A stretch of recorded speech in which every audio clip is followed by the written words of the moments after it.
அவள் என் அருகில் அமர்ந்து கொண்டு, சரி, இப்படியே உட்கார்ந்து கொள்ளலாம். சிறிது நேரம் எனக்கு உன்னோடு இருக்க வேண்டும் போல இருக்கிறது என்று கூற, நானும் அவ்வாறே அமர்ந்து கொண்டு அவளிடம் பேசத் தொடங்கினேன். அவளிடம் எனக்கு உன்னோடு சிலவற்றை பகிர்ந்து கொள்ள வேண்டும். உன் வாழ்வில் நடப்பது பற்றியும் உன் வாழ்க்கைக்கு நெருக்கமானவர்கள் பற்றியும் ஓர் அளவுக்கு தெரியும். ஆனால் உனக்கு என்னை பற்றியும் என் வாழ்க்கை பற்றியும் அவ்வளவாக தெரியாது. அதை எல்லாம் சொல்லி விடுகிறேன். அதன் பின்னும் உனக்கு என்னோட பேசத் தோன்றினால் என்னோட பேசு. இல்லை என்றால் கூட பரவாயில்லை. நான் ஒன்றும் தவறாகவோ அல்லது வேண்டும் என்று உன் வாழ்க்கையில் பிரச்சனைகள் வர வேண்டும் என்றோ எதுவும் செய்ய மாட்டேன் என்று கூற, அவளும் சரி சொல் என்று சொன்னாள். நான் நமது பள்ளியில் படித்து முடித்த பிறகு ஒரு பெண்ணை காதலித்தேன். ஆனால் அதன் பிறகு சில காரணங்களால் அந்த காதல் நிலைத்து இருக்கவில்லை. அதன் பிறகு இப்போது எங்கள் தூரத்து உறவினர்கள் சிலருடன் மீண்டும் எங்கள் உறவு புதுப்பிக்கப்பட்டது. அதில் எங்கள் உறவுக்கார பெண் எனக்கு அக்கா மகள் முறை வேண்டும். அவள் என்னை காதலித்து கொண்டு இருக்கிறாள். எனக்கும் அவளை பிடிக்கும். ஆனாலும் இப்போது தான் அவள் பள்ளியில் படித்து கொண்டு இருக்கிறாள். அதனால் எனக்கு அவளை பிடிக்கும் என்று வெளிப்படையாக இன்னும் கூறவில்லை. அவள் பள்ளி படிப்பை முடித்த பிறகு அவளிடம் கூறலாம் என்று காத்து கொண்டு இருக்கிறேன். நான் அபிநயா சங்கவி தொடரில் வரும் அபிநயா பற்றி கூறிக்கொண்டு இருக்கிறேன். இதற்கு இடையில் உன்னையும் பிடித்து இருக்கிறது. ஆனால் உன்னோடு என்னால் காதல் கல்யாணம் என்று இருக்க முடியாது. இருந்தும் இந்த உறவு எனக்கு பிடிச்சு இருக்கு. உன்னையும் தான். உன்னை ஏமாற்றி என்னை காதல் செய்ய வைக்கவும் என்னோடு சேர்ந்து பழக வைக்கவும் எனக்கு விருப்பம் இல்லை என்று கூற, அவளோ எனக்கும் தான் திருமணம் ஆகிவிட்டது. அதற்காக உன்னோடு பழகாமல் இருக்கிறேன். என்ன, எனக்கும் இந்த உறவு பிடித்து இருக்கிறது என்று கூறினாள். இப்படியே இருக்க நேரம் மின்னல் வேகத்தில் நகர்ந்து மணி 6:30 தாண்டியது. ஏற்கனவே எனது போனில் வைத்து இருந்த அலாரம் ஒலி எழுப்ப, அதை சட்டென்று அணைத்து விட்டு இருவரும் எழுந்து, அவள் வேகமாக அவள் எப்போதும் அணியும் உடையை சுடிதாருக்கு மேல் அணிந்து கொண்டு என்னை மீண்டும் அந்த அலமாரிக்கு கீழே அமர சொல்லிவிட்டு, சட்டர் அமைப்பை மேலே உயர்த்தி வெளியில் யாராவது இருக்கிறார்களா என்று ஒரு முறை வெளியில் சென்று பார்த்து விட்டு வந்து, யாரும் இல்லை என்று என்னிடம் கூற, நானும் எனது பையை எடுத்துக்கொண்டு வெளியில் வர, இருவரும் ஒருவரை ஒருவர் திடீர் என்ற இந்த நெருக்கதால் பார்க்க மனம் இல்லாமல் தலை குனிந்து செல்ல, நான் படிக்கட்டுக்கு அருகில் சென்று அவளை திரும்பி பார்க்க, அவளும் என்னை பார்த்து கொண்டு இருந்தாள். அவளை என் அருகில் ஒரு நிமிடம் அழைக்க, அவளும் ஏன் என்று கேட்டுவிட்டு என் அருகில் தயங்கிக் கொண்டே வரப்ப, டிக்கெட்டு இருக்கும் பகுதியில் லைட் அமைக்கவில்லை என்பதால் சற்று வெளிச்சம் குறைவாக இருக்கும். யாரும் படிகளில் ஏறினால் சத்தம் எதிரொலிக்கும் என்பதால் யார் வந்தாலும் எளிதில் அவர்கள் எங்களை காணும் முன் அவள் கடைக்கு சென்று விட முடியும் என்பதால் அவள் வெட்கம் தாழாமல் என்னை பார்க்காமல் என்னை தள்ளிவிட்டு அவள் கடைக்கு அருகில் சென்று நின்று கொண்டு, என்னை உடனே நீ சென்று சிறிது நேரம் கழித்து தான் நான் கடையை அடைத்து விட்டு வீட்டிற்கு செல்ல வேண்டும் என்று கூற, நானும் அங்கு இருந்து கிளம்பினேன். வீட்டிற்கு வந்ததும் அவள் ஞாபகங்கள் எப்போதும் என்னோடு இருக்க, ஓரிரு நாட்கள் இருவருக்கும் சரியாக பேச நேரம் இல்லாமல் இருக்க, 2 நாட்களுக்கு பிறகு நான் அவளுக்கு போன் செய்ய, அவள் அருகில் பிளவுஸ் தைக்க கொடுக்க ஒரு பெண் வந்து இருக்கிறாள். சிறிது நேரம் கழித்து கூப்பிடுவதாக கூறி போனை அணைத்தாள். சிறிது நேரம் பிறகு மீண்டும் அவளே அழைத்து, இருவரும் அன்று தனியாக இருந்த பிறகு பேசவே நேரம் கிடைக்கவில்லை. உன்னை ரொம்ப மிஸ் பண்ணுறேன் அர்ஜுன் என்று கூறினாள். எனக்கும் அன்றில் இருந்து உன் மீது வந்த வாசனை என்னை விட்டு மறையவில்லை பாரு. மீண்டும் எப்போது உன்னை தனிமையில் சந்திப்பேன் என்று தான் தோன்றுகிறது என கூற, விரைவில் அதற்கான சூழல் அமையும், கவலைப்படாதே டா என கூறி என்னை சமாதானம் செய்தாள்.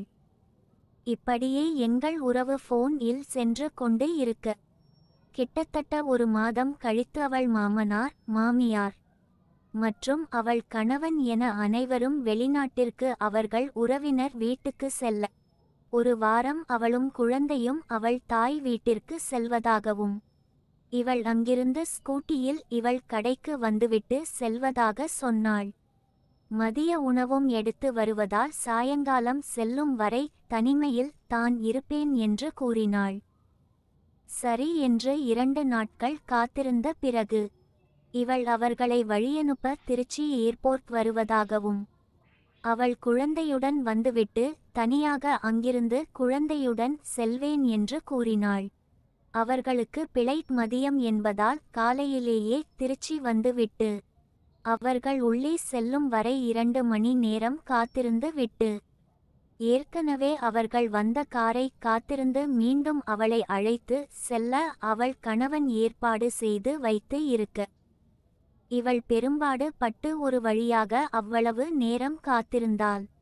தனியாக செலவு ஆகும், அதனால் அந்த காரை அனுப்பிவிட்டு வேறு ஒரு கார் புக் செய்து சென்று கொள்கிறேன் என்று கூறி அவர்களை சம்மதிக்க வைத்து இருந்தாள். அவர்கள் சென்றதும் எனக்கு ஃபோன் செய்தாள். நானும் அங்கு அருகில் இன்று விடுமுறை எடுத்து காத்து இருக்க, நல்ல வேளையாக அவள் குழந்தை நீண்ட நேரம் பயணம் செய்ததால் அவன் உறங்கிவிட்டு இருந்தான். அவனை கையில் வைத்து கொண்டு அவள் வெளியில் காத்து இருக்க, நான் சென்று அவளை பைக்கில் ஏற்றிக்கொண்டு வழக்கம் போல திருச்சி ஏர்போர்ட்டில் இருந்து திருச்சி நகரை கடந்து காவேரி பாலம் வழியாக கல்லணை, திருக்காட்டுப்பள்ளி செல்லும் சாலையில் சென்றேன். அவள் காவேரி ஆற்றை கடக்கும் வரையில் ஒரு புறம் ஆக அமர்ந்து இருக்க, ஆற்றை கடந்த கல்லணை சாலையை தொட்டதும் குழந்தையை என்னிடம் கொடுத்து முன்பக்கம் அமர வைத்து அவனை வண்டியின் பெட்ரோல் டேங்க் மீது சாய்ந்து தூங்க வைத்து கொண்டு, அவன் எனக்கு பின் இருபுறமும் கால்களை போட்டு என்னோடு அமர்ந்து கொண்டாள். பின் மீண்டும் பயணத்தை தொடர அவள் என் அருகில் நன்று அமர்ந்து கொண்டு குழந்தையை முன்பக்கம் கைகளை கொண்டு வந்து ஒரு கையால் குழந்தையையும் இன்னொரு கையால் என்னையும் பிடித்தது அமர்ந்து இருக்க, அவளிடம் என்ன இன்று நெருக்கம் அதிகமாக இருக்கு என்று கேட்க, இது எனக்கு பத்தாது, இன்னும் நெருக்கம் அதிகமாக வேணும்னு சொல்ல, நான் பாரு எனக்கு மைண்ட் மாறுது டீ என்று கூற, அப்போ வண்டியை சீக்கிரம் ஓட்டி செல், இன்று அதற்கு ஒரு வழி செய்து விடலாம் என்று கூற, நானும் பைக்கை வேகமாக செலுத்தி 45 நிமிடங்களுக்குள் அவள் கணவன் வீடு இருக்கும் இடங்களை தாண்டி சென்று அவள் அம்மா வீடு இருக்கும் பகுதியை நெருங்கிவிட, அவள் சிறிது முன்னதாகவே வண்டியை நிறுத்த சொல்லி ஒரு கேப் புக் செய்தாள். அதில் அவள் அம்மா வீட்டுக்கு சென்று இறங்கிக் கொள்ள, அவள் திருச்சி விமான நிலையத்தில் இருந்தே இந்த காரில் தான் வந்து இருக்கிறாள் என்று நினைத்து கொண்டார்கள்.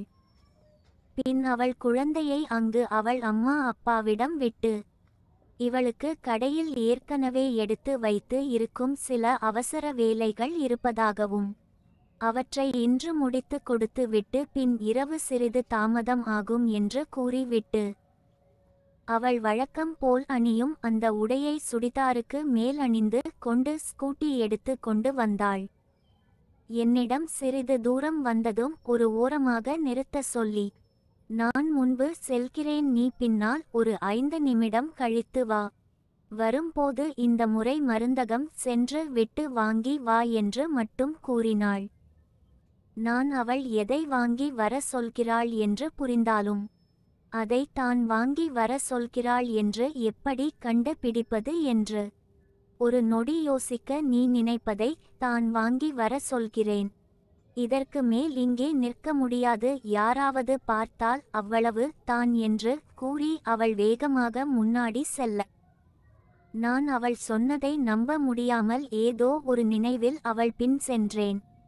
அவள் கடைக்கு சென்ற பிறகு நான் அருகில் இருக்கும் மருந்தகம் சென்று பாக்கெட் ஒன்று முதல் முறை வாங்குவதால் தயங்கி கேட்டு வாங்கி வைத்து கொள்ள, அவள் ஃபோன் செய்து இப்போது யாரும் இல்லை இரண்டாவது மாடியில். அதனால் வேகமாக கீழே இருப்பவர்கள் யாரும் பார்க்காமல் வருமாறு கூறினாள். ஃபோனில் பேசிக்கொண்டே நானும் ஒரு வழியாக அவ்வாறே யாரும் பார்க்காமல் மேல செல்ல, அவள் பாதி ஷட்டரை ஏற்கனவே அடைத்து வைத்து இருந்தாள். நான் சென்றதும் அவள் அலமாரியில் சிறிய கதவை மட்டும் திறந்து என்னை சீக்கிரம் உள்ளே வர சொல்ல, நானும் குனிந்தவாறு உள்ளே சென்றேன். உள்ளே சென்றதும் அவள் அலமாரியை உள்பக்கம் நகர்த்திவிட்டு மீதி ஷட்டரையும் கீழே மெதுவாக இழுத்து முழுவதும் அடைத்தாள். உள்பக்கம் பூட்டை வைத்து பூட்டிவிட, இருவரும் சேர்ந்து அந்த அலமாரியை பழைய மாதிரி வைத்து விட்டோம். இப்போது யாராவது மேலே வந்து பார்த்தால் கூட கடை அடைத்து இருப்பதை பார்த்து விடுமுறை என்று நினைத்து சென்று விடுவார்கள். அவள் எல்லாம் முடிந்ததும் அவள் கடையின் மின்விளக்கை எரியவிட்டு ஃபேனை ஆன் செய்து விட்டாள். பின் எனது அருகில் வந்து நான் வாங்க சொன்னதை வாங்கி விட்டாயா என்று கேட்டாள். நானும் என்று சொல்ல, அவள் பின்னாத கூந்தல் அலையவிட்டு மை தீட்டிய கண்களில் ஆழமாக பார்த்து கொண்டு என் அருகே வந்து என் மேல் பாசமாக சாய்ந்தாள். எங்களின் ஆர்ப்பாட்டத்தை அடுத்த பாகத்தில் பார்க்கலாம்.